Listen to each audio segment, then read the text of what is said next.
Hello, আসসালামু আলাইকুম। সবাই কেমন আছেন? আলহামদুলিল্লাহ আমরা ভালো আছি। ভিডিওটি লাইক দিয়ে ভিডিওটি সম্পূর্ণ দেখবেন। আজকে আমি জাম্বুরা মাখাবো এবং জাম্বুরা শরবত বানাবো, বা অনেকে বাতাবি লেবু বলেন।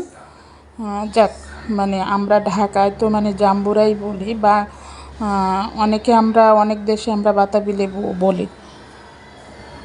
আমি জাম্বুরাটা ভালোভাবে আর কি কাইটে কুইটে বাইছে নেব।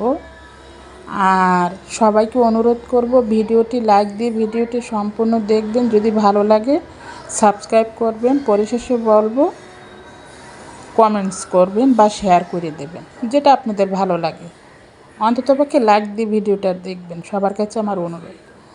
আমি জাম্বুরা ভালোভাবে আর কি কাইটা কুইটা বাইছে নিলাম। কিছু জাম্বুরা আমি আর কি মাখাই নেব।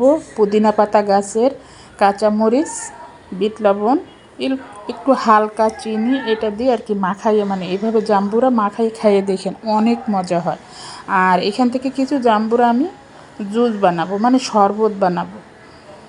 মানে শরবতটাও খেতে অসাধারণ, অনেক মজা। এভাবে ব্লেন্ডারে আপনারা কাঁচামরিচ, পুদিনা পাতা, লেবুর রস, বিট লবণ, হালকা একটু চিনি দিয়ে যদি আপনারা শরবত বানান বা জুস বানান, অসাধারণ, খেতে অনেক মজা। লেবুর ঘ্রাণ আসে, বিট লবণ, মানে খুবই একটা মানে মজাদার জুস হয়।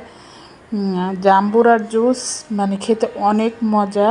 আপনারা একবার হলে বাসায় ট্রাই করবেন। আর হঠাৎ করে গরম, হঠাৎ বৃষ্টি, সিজন পরিবর্তন, জাম্বুরা এখন সব সময় মানে পাওয়া যায় বাজারে। এভাবে করে আপনারা যদি জুস বা শরবত যেটাই বলেন তৈরি করে খাবেন, মজাদার একটা জিনিস আপনাদেরকে তৈরি করে দেখালাম, জাম্বুরা মাখা।